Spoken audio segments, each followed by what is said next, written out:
All right. Welcome everybody. Thank you for signing up and coming to see our presentation. Won't take long. It'll be about 30-40-minute presentation, and on the back end, we'll open it up for any questions or comments that you guys may have. Kick things off. We'll start with introductions. Sarah, you want to go first? Yeah. I'm Sarah Griffith. I'm the laboratory and pre-treatment manager, and I've been with SD1 for 2 weeks shy of 20 years. I'm Chris Reynolds. I'm the Dry Creek manager. I've been here, let me say, a few months, shy of 19 years. I'm Joe Baxter. I'm the director of operations. I've been here 26 years this month. So I started back in '98 as an operator at Dry Creek when it was the only plant that SD1, only regional treatment plant. And since that time, of course, we added Eastern and Western. So I'd be remiss if I didn't say throughout my time here, I've been afforded many wonderful opportunities to go from entry level as an operator, very similar to like Sarah and Chris, just kind of start off entry level and work my way up to where I'm at today. So hope you guys get to know us a little bit more today. When we go through our presentation, one thing I want to just kind of press upon you when to start is when you tell somebody you work in a wastewater treatment plant, usually the first question they ask is, well, what do you do with a wastewater treatment plant? And we always just tell them we clean water. That's the easiest way to explain it to them. So throughout our presentation, we're going to get into a little bit about why we clean water and how we clean water. And you'll also see that we got some visual aids up here that we'll get into this in a little bit to kind of talk to you, let the visual aids represent they already flushed me down the drain. Kind of how the flow coming into the plant and the different processes and how the sludge and the quality of the water changes from the time it comes into the plant to the time it leaves the plant. So on that, we'll go ahead and get the presentation started. Sarah, you want to lead it? Sure.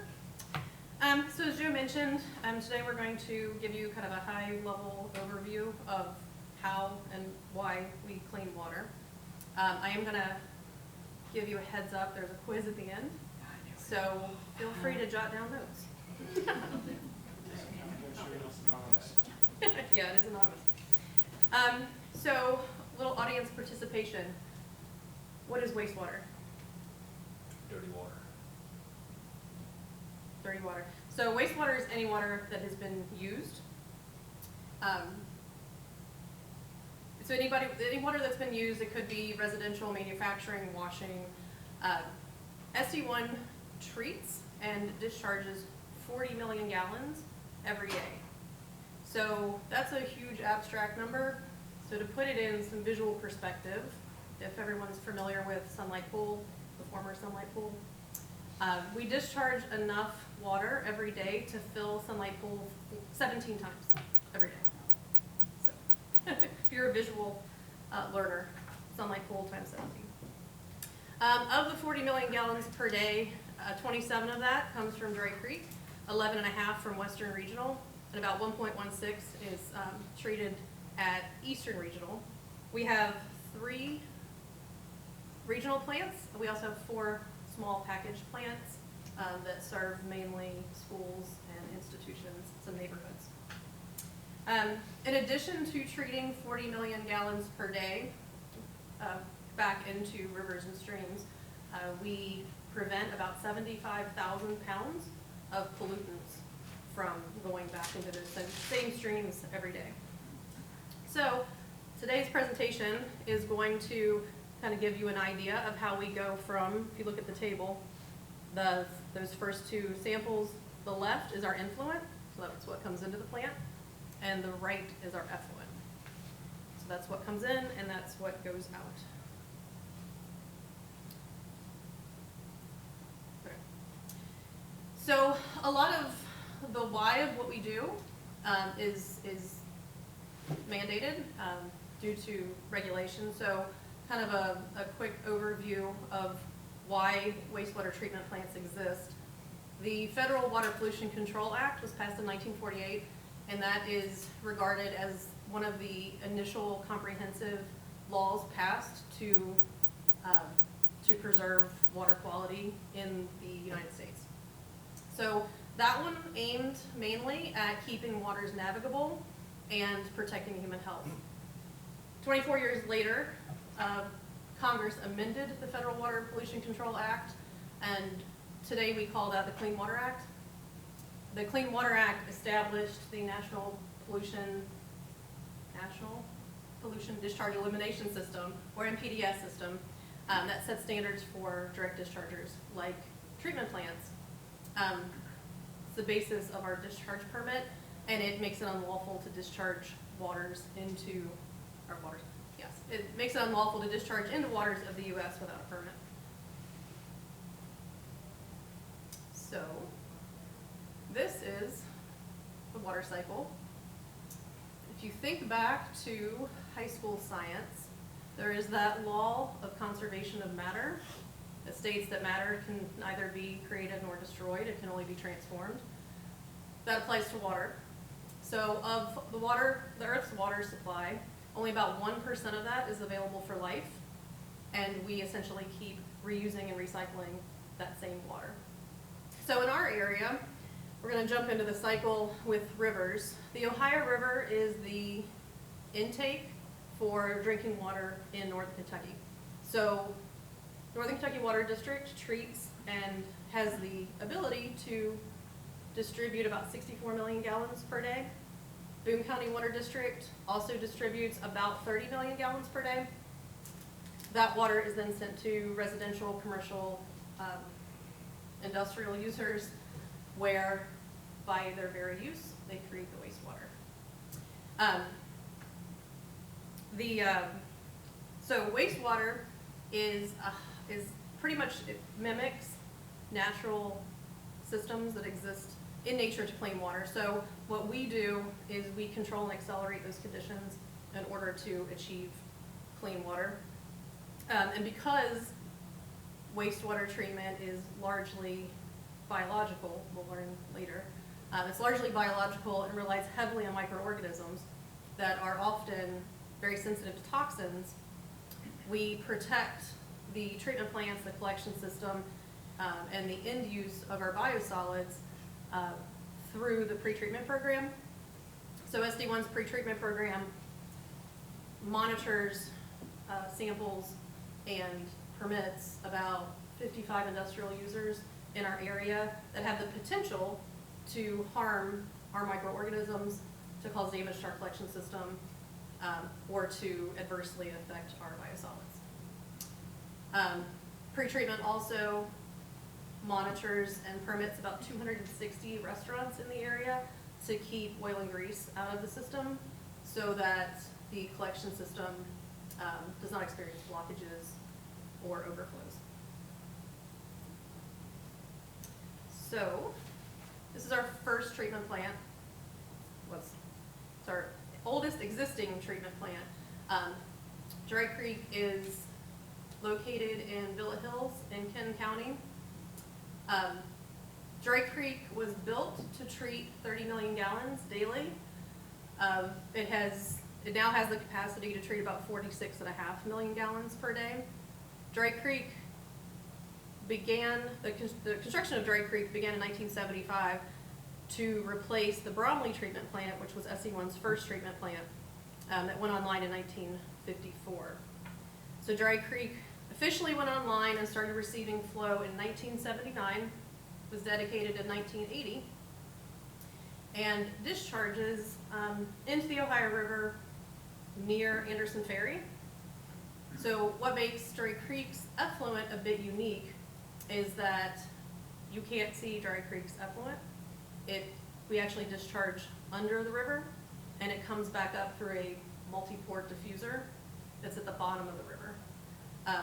That multi-port diffuser allows for more rapid and complete mixing of our effluent into the river, and it also gives us a little more leniency on some of our permit parameters. Is that pumped or the gravity out there? Right. Going the wrong direction. There we go. Our second regional treatment plant is Eastern Regional.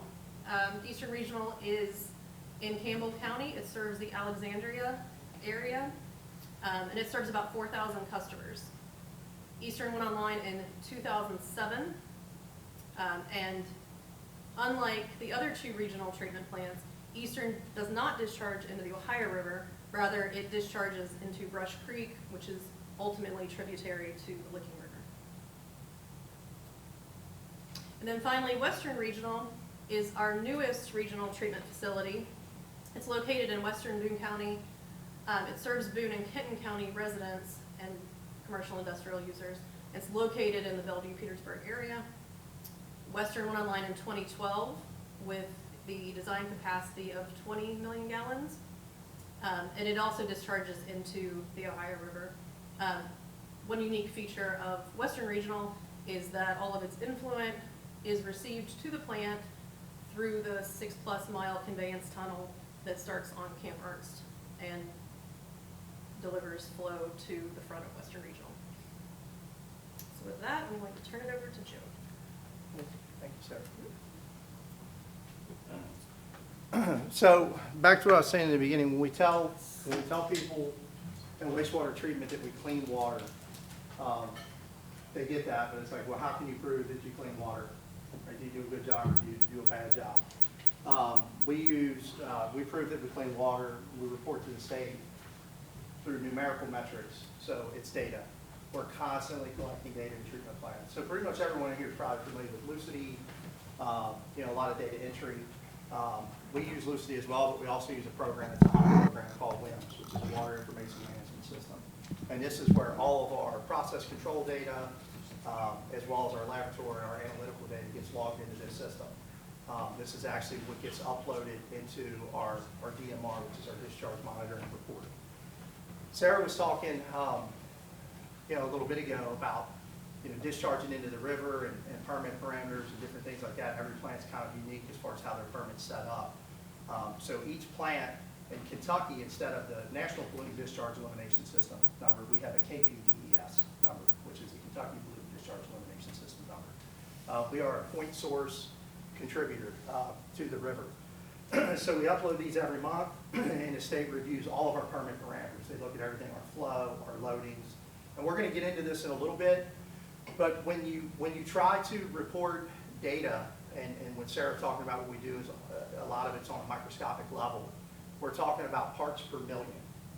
Okay, so when you tell somebody that our effluent is clean, it's 3 parts per million, or our effluent is clean, it's 30 parts per million.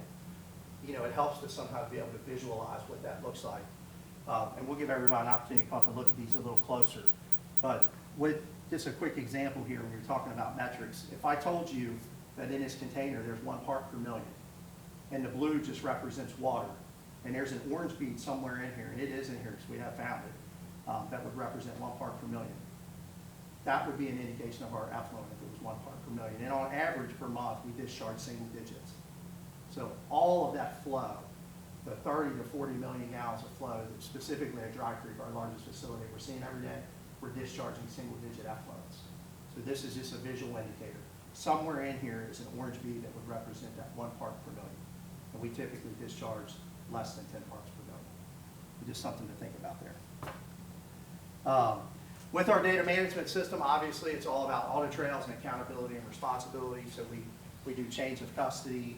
Our lab is actually NELAC certified. They're the only NELAC certified lab in the state of Kentucky, which makes their data integrity impenetrable. They have processes and procedures in place to make sure that there's no mistakes, because obviously once it's reported to the state, it becomes official.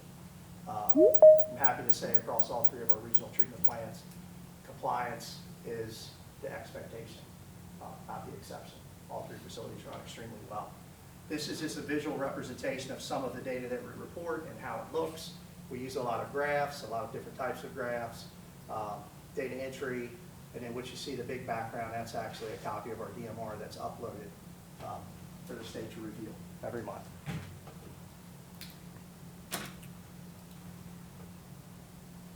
What's the wrong way too, did I?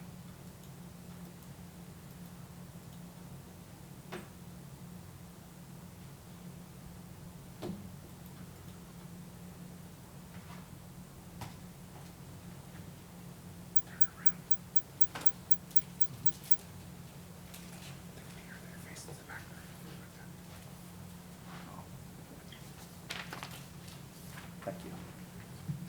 All right, so in any treatment plant, not just for SD1, any treatment plant that you go to in the country, so take a step back.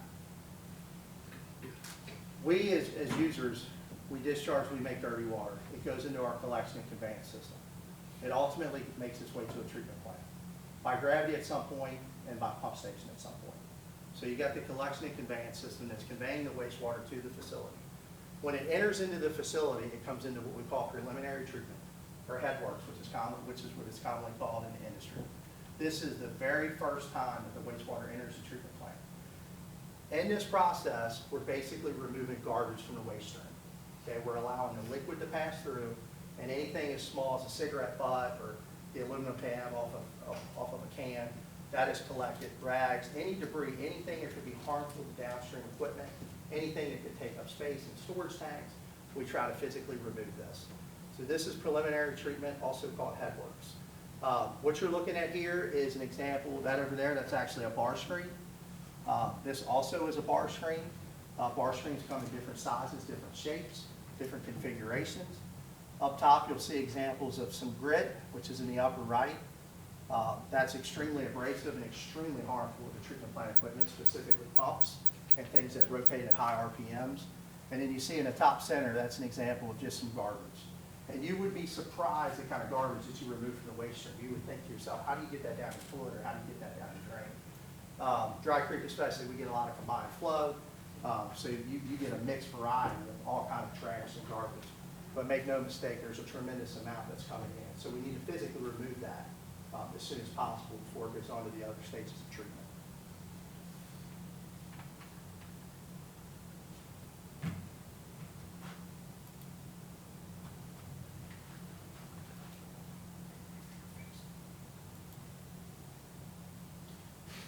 Okay, so I guess we should explain that at the beginning. You're following me throughout the different phases of treatment. So I'm in the grit bucket.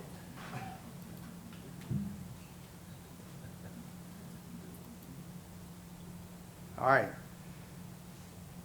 This is not common in all treatment plants. Preliminary treatment or headworks is common. That's a standard. Okay. No treatment plant runs without headworks.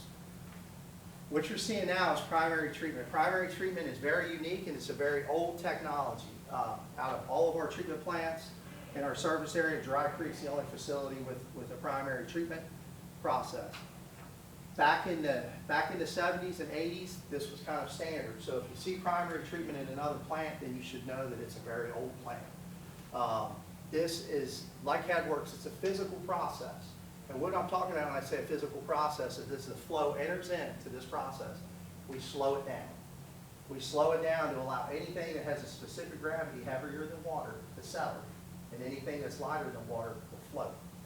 Anything that settles, which is sludge, right here, wet sludge, will get collected and sent off to solid handling, where it can be dewatered. Anything that floats gets skimmed off. Anything in between, which is the water, goes on to the next process. This is unique to Dry Creek. Eastern and Western do not have primary treatment. The reason why facilities got away from primary treatment is it's very forgiving from a hydraulic perspective. You get a little bit of removal on BOD. There's not a lot of biological activity happening here, but odors. Odors are the #1 reason why facilities don't employ primary treatment. Because if you have tanks like this, you typically cover them, and you have to treat that foul air. So plants have just gotten away from primary treatment altogether. It's a very old technology.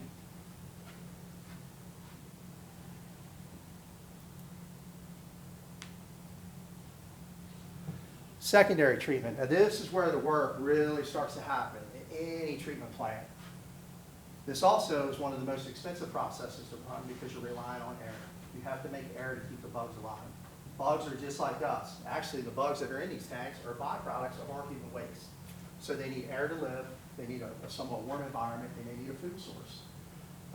We have a variety of bugs.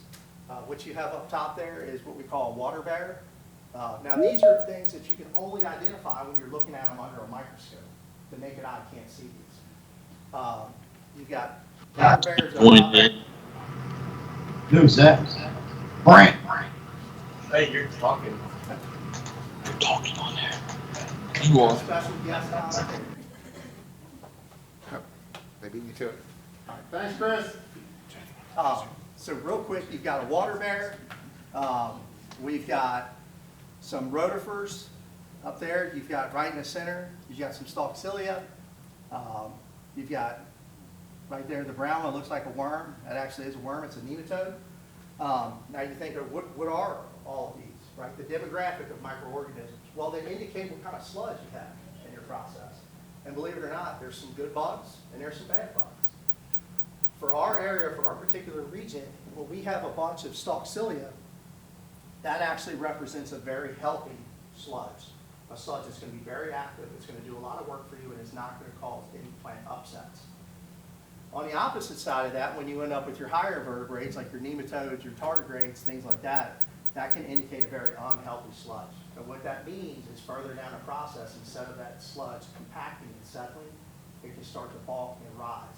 And in treatment plants, you always want sludge to be at the bottom of the tank, not at the top of the tank. So we got to keep a close eye on these little guys. We have to constantly tune and tweak the aeration or the biological process to make sure that we get the dominant species of organisms that we want that are going to work hard for us and not any of the bad guys.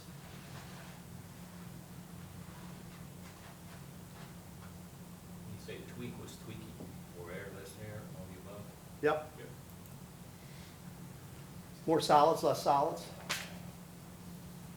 So we go from preliminary treatment where the waste stream first comes into the plant, we physically remove the garbage.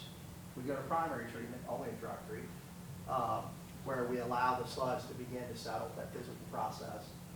The skimmings will float, will skim off, the sludge will settle, will get transferred to another process, and then the water moves on to the aeration of the biological treatment process. That's where the bugs do the work. After the bugs do their job, then we go to secondary treatment. Secondary treatment is at all three of our facilities, very common in the wastewater industry. This essentially is final clarification. This is where we really start to make the final end product. Secondary treatment, secondary clarification is very similar to primary treatment or primary clarification. It's a physical process. We slow the flow down. We allow anything that's heavy to settle, anything that's light to float. Anything in between goes over V-notch weirs, which are up there. And what you're seeing in the upper right-hand corner, that's secondary effluent, okay, before disinfection. So how does this process work? Well, if you see in the lower right, if we go back to the biological treatment process or the aeration tanks, that represents that, and in that flow, the brown ends up going into the clarifier. There's no air in the clarifier, and that's by design. You don't want to aerate or oxidize the sludge. You want the sludge to settle. You want the liquid to move on, right? That's clean liquid. At that point, that's our last essential treatment right there. The liquid goes on to the disinfection process. So you think to yourself, well, what about the sludge? You're collecting all this sludge throughout these different processes. You're saying it's going here. What are you doing with the sludge? In wastewater treatment, there's two ways that you can get rid of sludge. You can get rid of it through solids handling, or you can get rid of it over your weirs. Over the weirs is bad, because that means it's going to the receiving stream. That's going to be a violation if you're not complying. So solids handling essentially becomes the heart and soul of the plant in terms of being able to get rid of solids. What does solids handling do? And I'll talk about this in a moment. But basically, we take this right here, which I'm going to say is probably about a 1.5% sludge. And we turn it into this right here. When you hear us talk about cake or biosolids, this is what you're talking about, something dry. This is the sludge that has settled out at the bottom of our tanks that is going through the solids handling process and gives you water.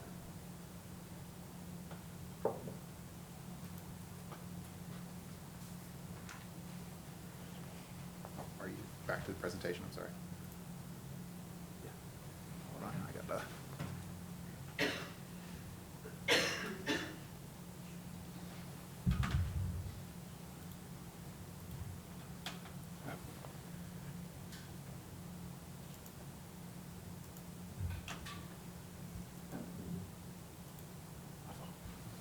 was trying to get a zoom in so people could see.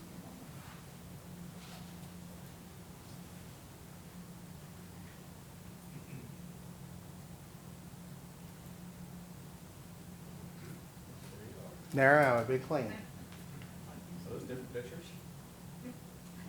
Well, it's a little cleaner than the first one we showed you.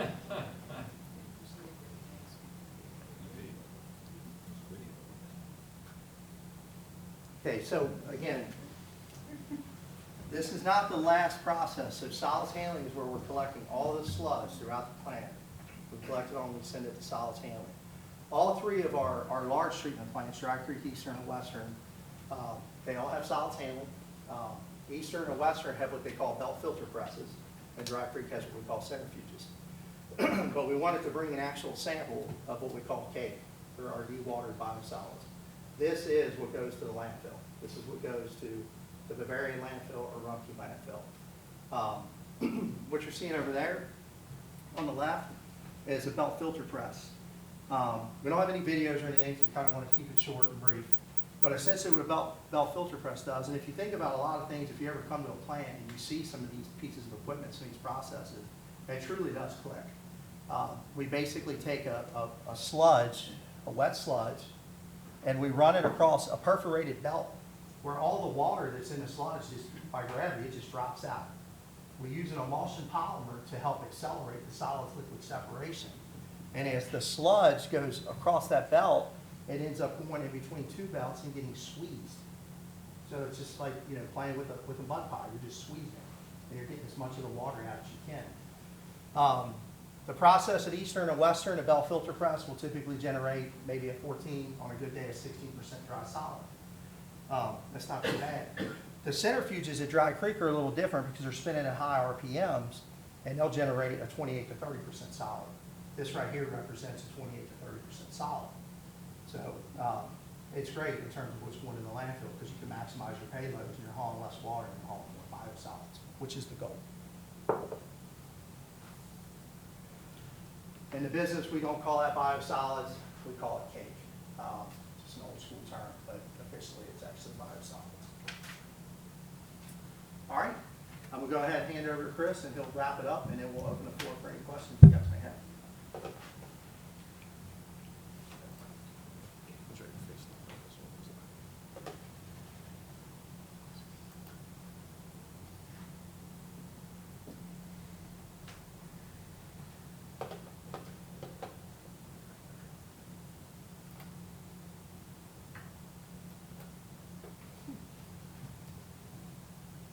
Excuse me. Eastern and Western uses ultraviolet light for their disinfection. Western actually uses peracetic acid as well, in addition to their UV lights. But essentially, ultraviolet light energy instantly destroys the genetic material, or DNA, of bacteria, protozoas, and viruses. I'm sorry. Eliminating their ability to reproduce and cause further harm down the road. Wrong one. So when we talk about some of these disinfections, you'll see at different wastewater treatment plants, if you guys ever get a chance to visit Eastern, Western, or Dry Creek, you may see at East or Western has the parasitic acid sitting outside. Their UV channels are actually on their effluent side, so you guys will see that at the end of the treatment tour if you take any tours with Eastern or Western. With Dry Creek, you may never see our hypo pumps because ours are underneath everything else. I don't know if you guys know this or not, but fun fact about Dry Creek is it actually goes 4 floors down. There is a tunnel, goes all the way down, comes all the way back up. This is our sodium hypochlorite tanks are at the end of that tunnel. Well, almost at the end of that tunnel. So you, even if you were a tour, unless you specifically ask, you probably won't see it. At any rate, excuse me. At Dry Creek, as I said, they use hypochlorite. We use hypochlorite by putting in, injecting it directly into the stream before it goes out to the outfall, where it passes the outfall, and that's where we dechlorinate it, because with chlorine, it's liquid chlorine, basically. Not your typical household chlorine. Ours is 12.5%. The household's somewhere around like, I think it's 5% or 8% or something like that. 3%. So just in comparison. So before it goes into Ohio, we have to basically neutralize it with sodium bisulfite. That's the only way. Well, there's other ways we can neutralize it, but that's what we use to neutralize it. That protects the wildlife, the fish, any other like water spiders that could ultimately be killed with the chlorine. From a discharge perspective, Dry Creek discharges directly to the Ohio, as Sarah mentioned earlier.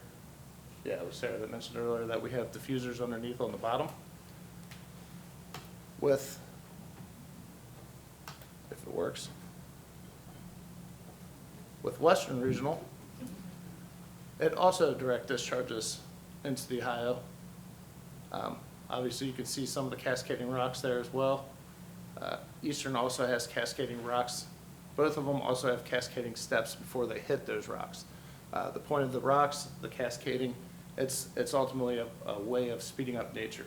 So in nature, if you had dirty water without treatment plants, let's go way far back. As that water hits those rocks, they actually introduce air into it, into that water or into that stream. The reason for that is as water hits up over rocks, you're picking up air because you're throwing that water through the air. If you guys have ever seen a waterfall, especially one that drops like Niagara Falls or something, you'll see foam at the bottom of it. That foam's because it's super saturated with oxygen. It dissipates quickly, but I guarantee that little ponding area has a lot of DO, and you're going to find a lot of minnows and other different wildlife that enjoy that. Then Eastern, as Joe and I believe Sarah mentioned as well, goes to Brush Creek, goes to Licking River, and ultimately to Ohio as well. Now Joe's out of the plant. So, moving on to our lab.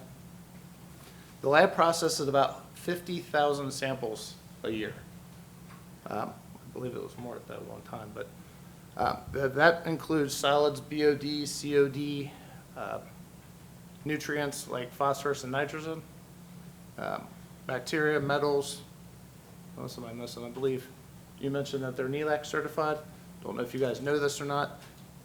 In addition to being one of the first, they were actually the first non-commercial lab in Kentucky to earn that NELAC certification. NELAC stands for National Environmental Laboratory Accreditation Conference.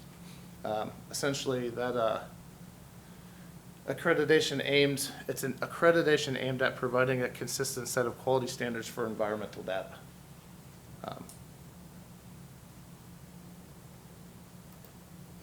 Odor control. Just briefly touching on odor control, because as you go out to Eastern, Western, or Dry Creek, you will see biobeds. There's a little confusion on some of these. It's not like normal mulch. It's actually a special type of mulch. They have to do a lot of different things to it to remove heat and have the wood chips withstand longer than 5 to 6, sometimes 7 years. One recent case with one of our plants being Dry Creek, those wood chips actually lasted about 10 years, which is impressive for biobeds because they usually only last for about 5 to 10 years. But how those work, the foul air sucked off all the tanks or enclosures, depending on where it's at, where that biobed is placed. It goes up through the media. The odorous material adheres to the wood chips. The media or the microorganisms that are present in that media essentially begin feeding off that odor on the wood chips. What you get as a result is a cleaner, less harmful air going to the atmosphere. At Dry Creek, and I believe we have done it at some of the other treatment plants as well. I actually forgot to bring that, so that was my fault. We have a nasal ranger that our crews use. They go to 8 spots specifically, once a day, at the very least 3 times a week to those 8 spots. Basically tracking if we smell any odors, being proactive with it. This is the same piece of equipment that EPA will use if they're doing odor investigations. So if you guys are at your house and you guys call EPA, this is what they're coming out with. Time for the fun time. You guys want to take out your phones and scan that QR code.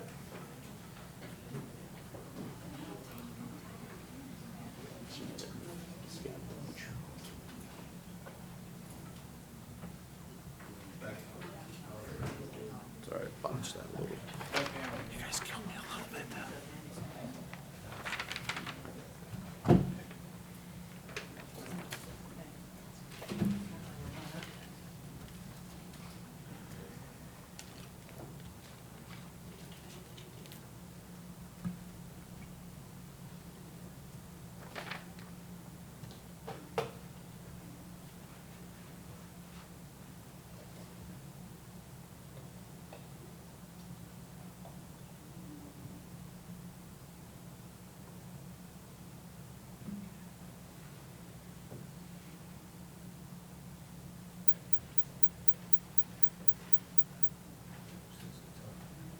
How do you go over this one, Rich?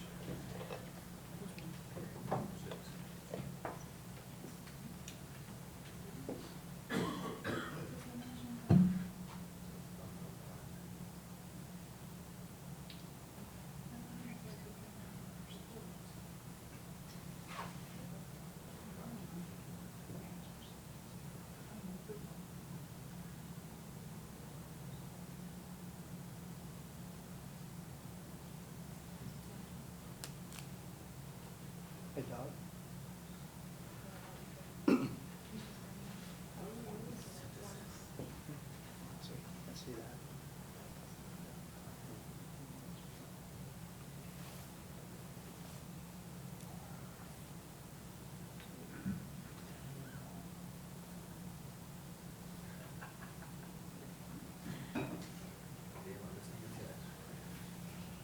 That's weird, I didn't see GIS on that.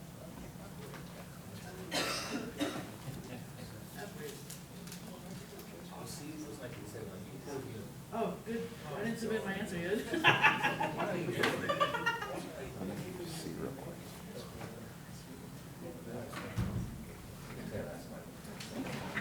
Anyone still working on it? I'm up number 10.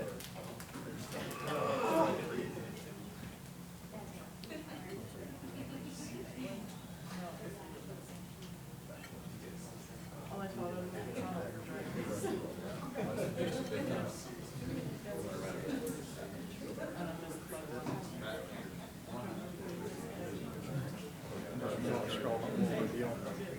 the one. Yeah, I got that one.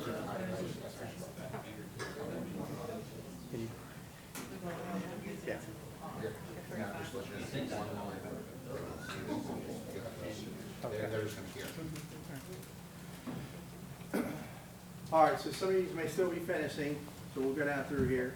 Looks like everybody got question 1 right.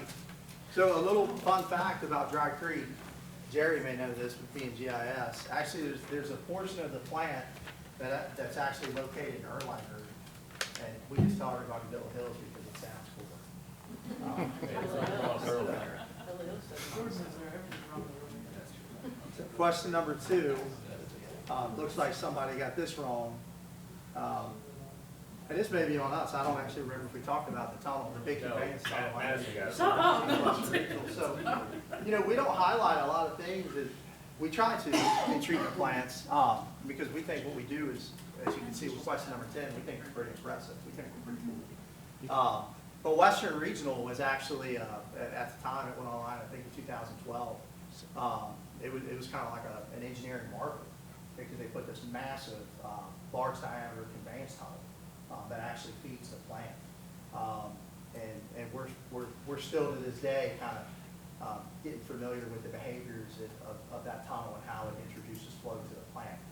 Sometimes we think it's got a mind of its own, but that's a pretty unique, fun fact about Western Regional. None of the other plants have that. Dry Creek gets its flow primarily from Lakeview and Bromley Pump Station. It comes in by force main.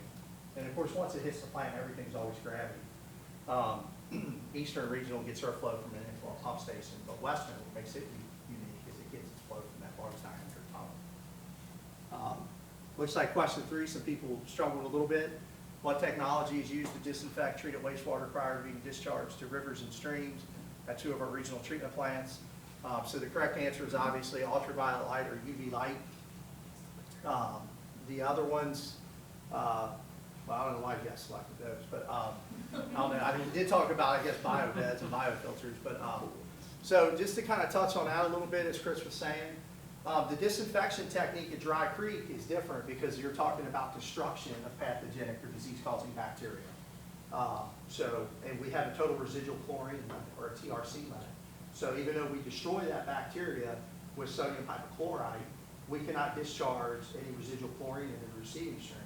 So what we do to neutralize that is we use a product called sodium bisulfite. There's a bunch of ites and hates in treatment plants, unfortunately. That's Yeah. a question about that. So at the end of Dry Creek treatment, the effluent, before it leaves the treatment plant, you treat it with chlorine. It's going down the pipe and down at Route 8. Is that the D4 building there, that's where they strip the chlorine back out? Correct. So just that X amount of feet, is enough chlorine in there to do it? And then That's strip correct. it right back out? Yep, it's very quick. So when you look at like disinfection techniques and types, you always have to consider application. So you're looking at volume and velocities. And hypochlorite and sodium bisulfite are very quick, where UV requires a little more time. And the biggest difference with UV is you're not destroying bacteria, you're just preventing the bacteria from being able to reproduce. Essentially, you're neutralizing it. Question 4, biosolids are also known by this term, cake. Whoever guessed brownies, I wish. I'll never look at brownies the same. But mixed liquor is actually a term used in wastewater treatment. And we didn't talk about that, so whoever guessed that is a lucky guess. The correct answer is cake or biosolids. You can flip-flop those names. But mixed liquor is actually what is in the aeration tanks or the biological treatment process. And these are not terms that are unique to SD1, these are industry terms. So mixed liquor is what you get when you mix influent with return activated sludge from the secondary clarifier. So you take your influent flow and your return sludge from the bottom of your clarifier, you put them together, and you have what they call mixed liquor. So that is a real wastewater term. 1972, the federal act ultimately regulating treated wastewater discharges. Obviously, the correct answer is Clean Water Act. Well, that's the correct answer. What year did Dry Creek kill one line? 1979. Yep. So I'm 1 year older than that facility. And actually, this background picture here, some of you have been around, not when he was a GM, but when he was a board member. Gary Richardson was actually at least when Dry Creek was built, he was one of the guiding forces behind getting this facility up and decommissioning Bromley, which was located, if you're familiar with the Bromley pump station, there's a grassy field next to it. That's actually where the old Bromley treatment plant used to be, and that facility was just a primary treatment only facility. None of the processes that we employ today. So it was a pretty amazing time back then for him to start this plant. Catfish farm after that, a restaurant. Cam Stewie, that's correct. Yep. Was that 1946, that Brownlee treatment plant went online, is that what that number is? I don't know, it's not Bromley. Bromley was 1954. Treated effluent from Eastern Regional is discharged into which receiving stream? So it's Brush Creek. And that's unique about that plant because it trips out. So it's Brush Creek, 12 Mile, is it Licking, Ohio? 2 Lickings in Ohio. Yeah. Yep. Where Western and Dry Creek are direct into the Ohio. Western's discharge, you can see it's actually a beautiful discharge. They just had engineering out there, the Gabion walls, so much water had gotten in there, they had to do some reinforcing. But that's a beautiful effluent to see because it's aerated. As it cascades down. Of course, Dry Creek you really can't see. Which treatment plant relies on microorganisms? Or which treatment process relies on microorganisms or bugs to break down waste? Aeration or biological? One of the two. The actual process is aeration because you're pumping air into the tank, but it is a biological treatment process. Everybody got question number 9 right. Congratulations. Remember, if you're ever out touring a facility and you just want to swap some lingo with somebody that runs a wastewater treatment plant, preliminary treatment and head works. It's one and the same. And then, of course, question number 10, you couldn't get that wrong. So, before you guys get a chance to come up here, again, I'm just going to real quick go over a couple things. And Chris, we're gonna just do a visual thing for everybody. The reason why we've got these white sheets behind these glass containers is you can just see the samples a lot better. You want to go ahead? Absolutely. We have a couple different things. I don't know if you guys saw this. Hold on. Negative. Yeah, that's the river. This is actually river water that was taken from the stream yesterday. Just letting you guys know. Here's the influent, here's our effluent, here's the river. So the first one's influent, it gets so dark that you better with the mixer, the sludge. So you have, this is what's coming in headworks, and you see it's settled, the sludge, right? It's a little murky or a little turbid. This is usually the way we see it, right there. So it's still murky and turbid. So this is headworks or preliminary treatment.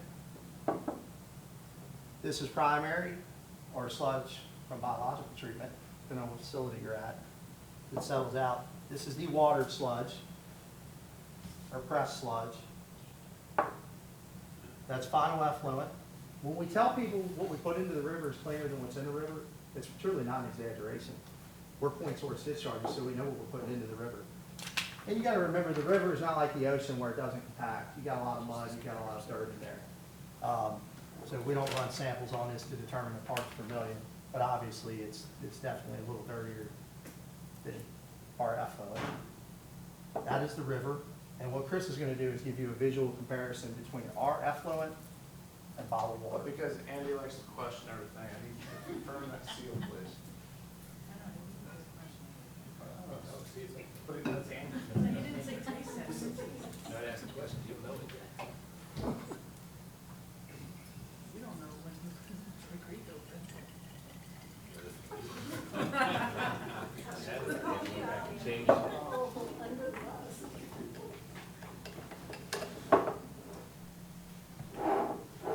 And there's your two. That's final effluent, that's drinking water. Now, you know, is it safe to drink? If you drink it, you're not gonna grow a third eye, okay? Because we do have to disinfect and we do have to dechlorinate. And in Eastern and Western, we do have to make sure that pathogens can't reproduce.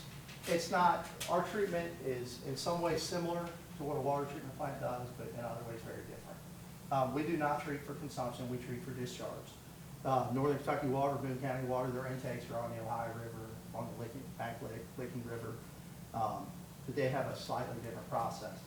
A fun fact is your city water will have trace amounts of residual chlorine in it, right? Because they don't know how long it's gonna be in a pipe, and they have to make sure that bacteria don't grow in those pipes.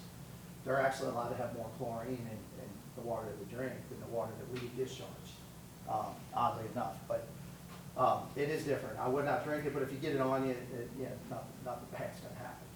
But visually, you can see how close. Effluent, bottled water.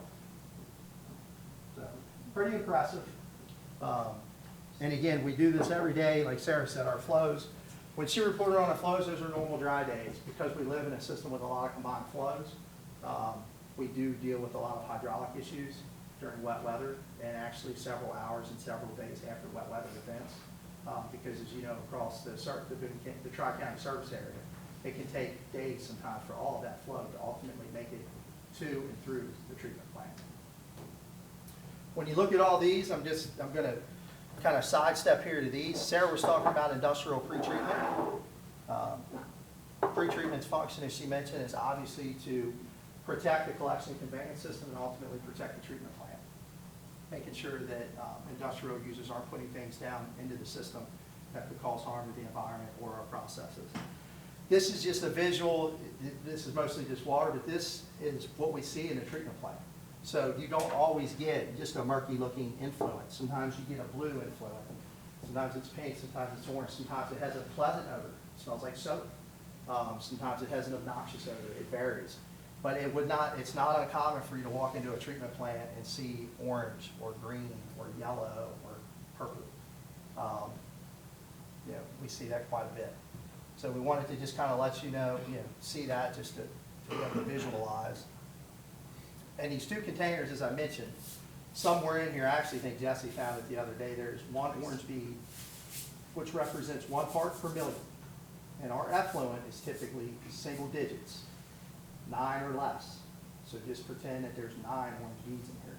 Good luck finding the one.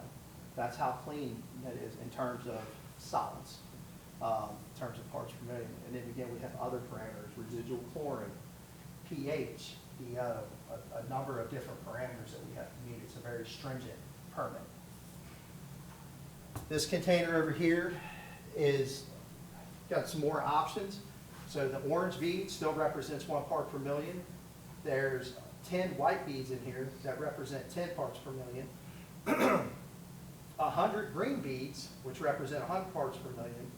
1,000 purple and 10,000 red. Now you can obviously all see the red. 10,000 parts per million. If we ever produce a 10,000 part per million effluent, I would no longer have a job. Okay? I wouldn't be able to average that out in 6 months, let alone 30 days. But just for comparison. So again, when we tell people we clean water, prove it.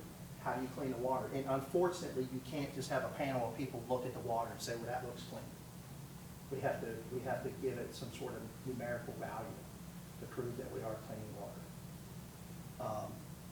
But anyway, those are up here if you guys want to come up here and try to find the orange bead. But on that, are there any questions, comments, anything at all? I remember reading a story one time about challenges like wastewater treatment facilities are facing like antidepressants and medications and stuff like that, and that having an impact on wellness and stuff. Is that something that you guys are familiar with, or? Yeah, so pharmaceutical waste and endocrine disruptors have kind of been a hot topic for a couple of decades. I think it's getting a bit more in the press. There's nothing concrete that we're hearing. Typically, those laws hit drinking water first. So at this point, no, but it is always, there's always whispers about it. Mm. Yeah, it makes you think about the old days where they used to, flush your meds down the toilet. Yeah. And now they're like, don't flush your meds down the toilet, yeah. Any other questions? Good. I know several years ago, there was an issue with an industry sending something down the influent that killed all the bugs at Dry Creek. Is there something that you all can do to accelerate new bug growth, or is that something that just time has to take care of? It's a combination of time and a couple different mixtures that we can do at the plant, but ultimately it is time. Fortunately, because of the amount of influent that we get, if we had Eastern's influent, it would be a lot of time. But because of the amount of flood Dry Creek gets, it recovers relatively quick. And in treatment plant, we always teach people, you can tell how well a plant's running after an upset. So when you get something that comes in and disrupts the processes, disrupts the biological activity, there's not a lot you can do to control that. But how quick the plant recovers or responds is a reflection of how well it was running leading up to that event. Because believe it or not, we get dumped on quite a bit. And we'll notice changes in the biological activity or the different types of species that are kind of moving in, the activity under the microscope, DO levels moving. We'll see certain things that are indicators that we potentially got a slug load or something into the plant that it's not accustomed to.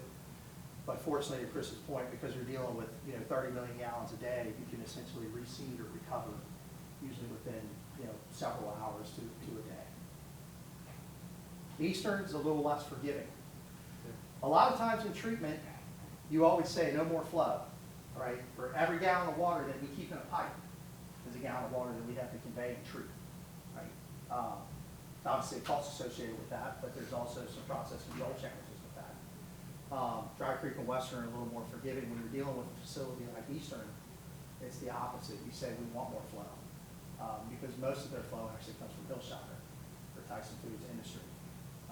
So Jeff has challenges out there constantly adjusting his processes because there is variations in his loadings and concentrations. So facilities, to Chris's point like that, if he was to get a bad load, it could set him back a couple days of the week because the plant doesn't get enough flow to recover. The biological life would be slower to rebound from that. Brooke? Yeah, physically, how does the sludge from your secondary treatment move to solids handling? Or Pumps. the part that, okay. Pumps, yep. So once it settles, a lot of what we do, if anyone has like a sump pump in their basement, that's basically a microscopic version, a small version of a pump station. But in treatment plants, that's what we have as sumps. So as the sludge settles, it goes to a central spot where a pump intake is, and it will pump that sludge and a little bit of water along with it. There is a lot of recycle flow and a lot of retreatment and treatment. But that sludge is collected in sumps and it transferred by pump to solids handling. Gary? This cake we always think of the day, so the daily basis. Daily, that's a great question. I should know that off the top of my head, but I think, I don't know a day, but it's 28,000 tons a year at Dry Creek alone. That's the one I track. That's the budget driver for that facility, but I would say probably close to 35 to 40,000 tons a year across all three facilities. Yeah. Ted Noble, our driver, Yeah, I used to see him hauling.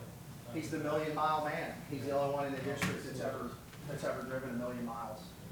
Probably have enough, we'll never be fortunate enough to have another town. But yeah, I think he's wore out several roll-off trucks, but he's just constantly back and forth, along with Lumpy. They can't keep up. Yes? So speaking about the bugs, do they just kind of live long enough to do their thing, and then do they die off, or do they just keep? No, we waste them all. No. We get what we need out of them, and then, so there's an age, there's a thing called sludge age, and meat cell residence time. There's some metrics that we track internally, to where you want to get that optimal activity and inventory of bugs to do what you need, and then we waste them off. And when we waste them off, it's actually going to solids handling. And then it creates, space for new bug life. What ends up happening, like anything, the new bugs come in, they're hungry, they're active, they do a lot of work, very efficient. Usually within a couple days, they slow down, the metabolism slow down, they're less beneficial, recycle them out. You can see the bugs, when you literally bring them in, you see them, or We see them under the microscope. you can see them, like how do they reproduce, do that on their own, or do you get them? Yes, Yes. yeah. So as the bugs are eating, like in the aeration tank in the biological treatment process, they're actually breaking down incoming waste and they're converting it to carbon dioxide, water, and new cell biomass. So it's an environment in a world all its own in those tanks. You just get the old ones out, and leave the good new ones. Well, it's not that simple. You try to get rid of, you try to keep some old ones you start getting rid of, and you try to get rid of some new ones that you thought you were going to keep. It's not that dialed in, but we're constantly looking at our lab data and we use SCADA, supervisor control and data acquisition. We're constantly monitoring things to get the best based on what we have. But yeah, you do get rid of some young ones when you want to keep them, and you keep some old ones when you want to get rid of them. That's why it's just a daily, constant chore to tune and tweak. We make what we do look very easy. A lot of people are like wastewater treatment, dirty water in, clean water out. I wish it was that easy. It's nerve-wracking because every day you potentially have a violation if you're not on your A game. And we can't control the weather, and we can't control what we're getting. We try to regulate it, we try to police it, but you get what you get. And at the end of the day, the state doesn't, they have no mercy on us. The permit is the permit. So fun fact, if, for your next trivia game, the tardigrade, the water bear that was on the previous slide, we see those routinely. We see them under microscope. If you're ever at Dry Creek, we can look for one for you. Those are the only animals to survive in space. They were found on the moon. They have been, and we're on the moon. Apparently we dumped them there at one point during an expedition. They've lived through volcanoes. They can live at any condition, and they live at Dry Creek and Eastern Western. Got a kid's book about that. All right. Yeah, the one process that is at Drake Creek, but not at the other two, and one of the problems is odor. Primary. A lot of people in Villa Hills are upset with the odor. Yeah. I don't think they'd be more upset, you refer to that as being Villa Hills, but anyway.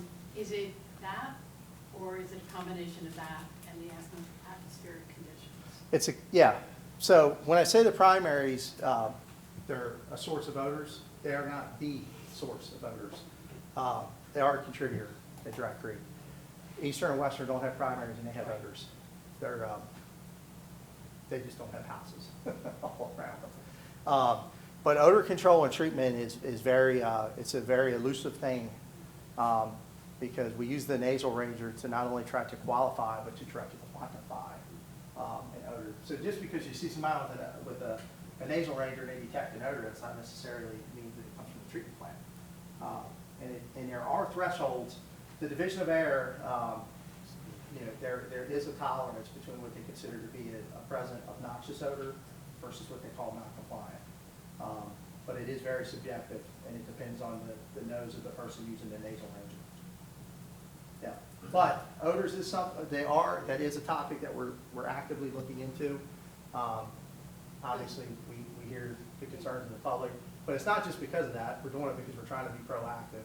We're just trying to get a better understanding of what we're dealing with in terms of odors at these plants. Is the location also a problem in that it's In a valley? As opposed to the other, you know, flat land? I'm sure it is.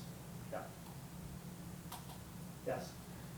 I heard you say that it can take days for the water to reach the plants.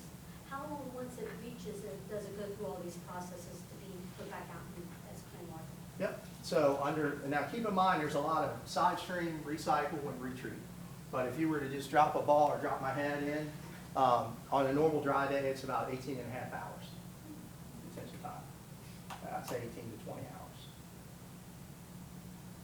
Carry. Got two parts. Yeah. One, have you seen any change in, I know it was an issue earlier, but flushable wipes? An issue for. There's no such thing as flushable That's what wipes. I'm saying, that's what I'm Yeah. But then also, you mentioned earlier about things kind of coming from, starting on the drinking water side and coming to wastewater. Is there any talk about forever chemicals or anything like that? So I can answer both of those.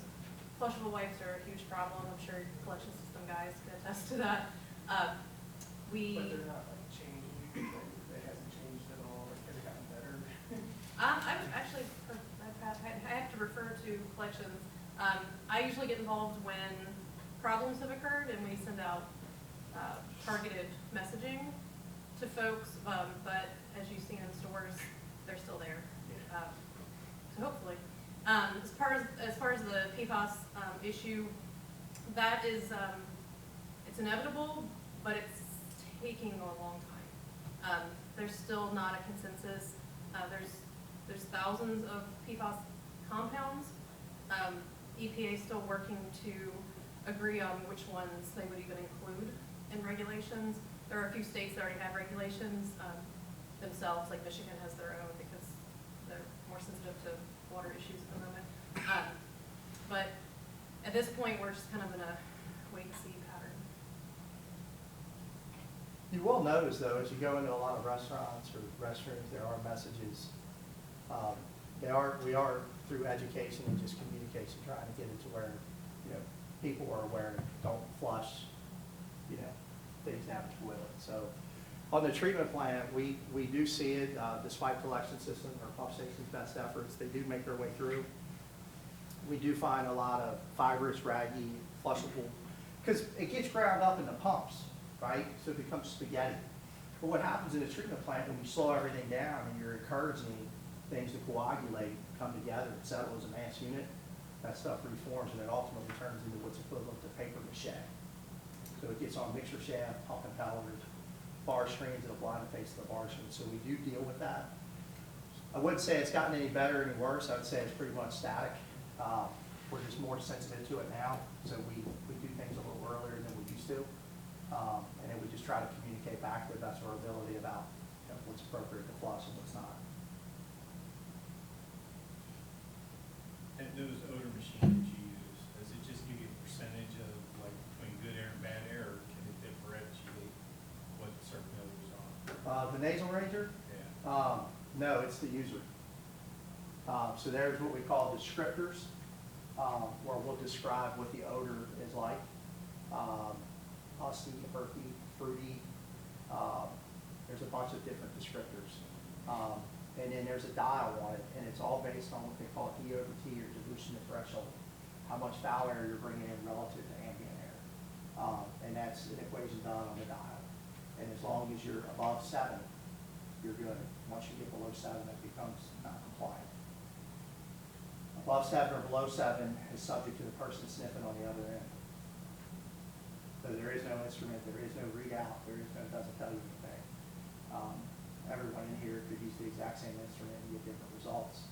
Maybe not in terms of dilution of threshold, but maybe in terms of what they're actually, how they classify or describe the odor that they're smelling. So when I say it's very elusive, it's, I don't want to say it's nebulous, but it's just extremely subjective. The instruments and the things that are out there, particularly in treatment plants like Headworks, the stationary meters where we're looking at compounds within the waste stream or within the vapor. So you got the liquid phase, you got the vapor phase. Those are looking at things specifically targeted like H2S, hydrogen sulfide, which is rotten egg, smell, CH4 like a methane, things that would be harmful to that particular area, especially if it was occupied by staff. Those things are attributed to odors. But when you get outside of those compounds and you get into the different types of aldehydes and amines and things that can come together and make smelly air, that's where it just becomes extremely subjective. So in our facilities, we are monitoring H2S, obviously carbon monoxide and methane as well, because those essentially are present at wastewater treatment when you got decomposition happening. So with the radar thing, are you putting your nose in there? Yeah. Oh. Yeah, so it's like a radar gun, but instead of reading a readout and telling you what it is, I mean, you're sniffing. I thought it was gonna suck in the air. It even has a little light on it where you have to keep it green as you're going. So you gotta keep it in the green spot as you're sniffing. So your intake has to be steady enough. But it's I mean, it's cool looking. When we certify people to use it, we use what we call sniffing sticks. It's a butyl set of butyl markers with different degrees or different shades of odors that you can classify. There's blanks, there's standards. But again, it just varies from user to user. But it's about the closest thing. It is what the Division of Air uses, and it's the closest thing we can get to quantify odors. Can anyone be certified to use it? Yeah. Yeah. Yep. Can I get certified to use it? Just let us know when you're coming down. My sniffer's gonna be put to use. Yes. Yeah. Is the primary purpose of the bug to remove the waste or to save the waste? To remove the waste or what? Or to subvert the city to separate? To consume it. So, You basically have bugs eating bugs. but then what's left is the solid cake, right, or the sludge? Yes. So what percentage of the sludge does the parasite or the bugs eat? 100%? Are you saying 100% of the treatment comes from the bugs eating the waste? Or is mainly the treatment coming from settling at different levels of treatment? Well, the microorganisms would primarily affect BOD, because that is their food source. So that's probably a much higher percentage. Like, I would not be surprised if 75% of BOD did not get consumed by microorganisms.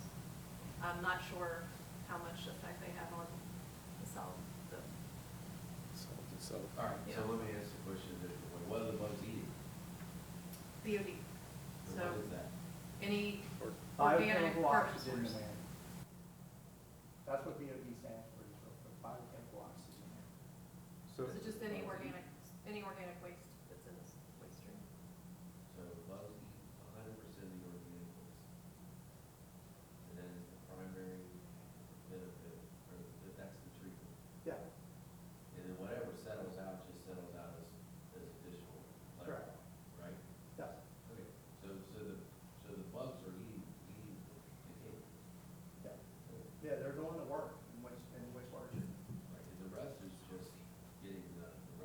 settle They out. don't need to settle to the bottom. Correct. And when you talk about BOD or biochemical oxygen demand, there's also COD, and then there's CBOD, carbonaceous biochemical oxygen demand. So we have, what is it, 85% removal on our BOD. So we have all these different, not to confuse anyone, it's not just solids, it's not just TRC, there's a bunch of different parameters. But one of them is our percent removal. Like we have to have 85% or no less than 85% removal on our solids. So just an example, if you, several years ago, I think it was back in 2000, maybe 8, I think it was 2008, we had the big flood where the river came up and they shut the river stations down, the river pump stations down. So the influent flow to Dry Creek, we were getting double-digit influent solids. And what I mean by that is typically your influent solids come into Dry Creek are usually, I'm going to say 300 to 400 parts per million. The dirtier the influent, the easier it is to get 85% removal on your effluent. But in this case, we had about a week and a half of double-digit influence coming in, which was a real weak influent. We actually had a permit violation back then because we didn't get 85% removal. Even though our final effluent numbers were low in single digits, we weren't able to hit that 85% removal mark. So it's not just, are you discharging 10 parts per million?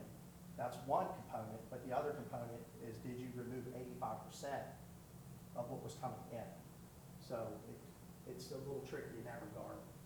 So when I talk about us not having any control over what's coming into the treatment plant, that's where that can create some problems on a light end and on a heavy end as well.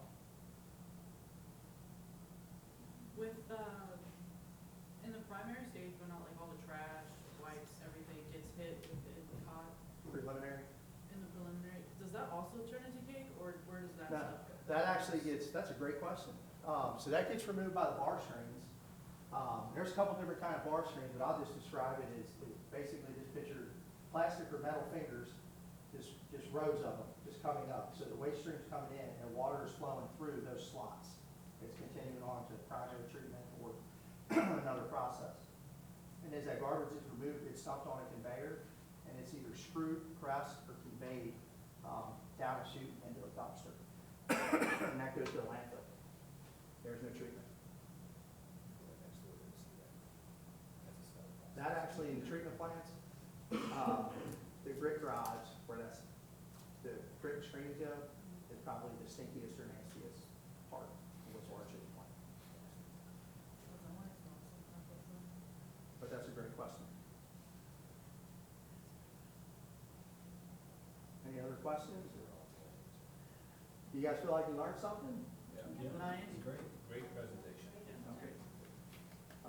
I know everybody, obviously, you know, you have day jobs, but if you ever get a chance and you want to come to a facility, as Chris said, Dry Creek was built, you got a hill on one side and a creek on the other, so it's very deep. There's a lot of layers to it. Eastern and Western are all on one level. You can drive a golf cart to the different processes. They're beautiful facilities. I would strongly encourage a chance, at least one time, to go to one facility and just kind of see it firsthand. I think a lot of things will click. You'll see a lot of things that you just think, well, that just makes total sense. But you'll see a lot of cool things that we do in treatment that we don't often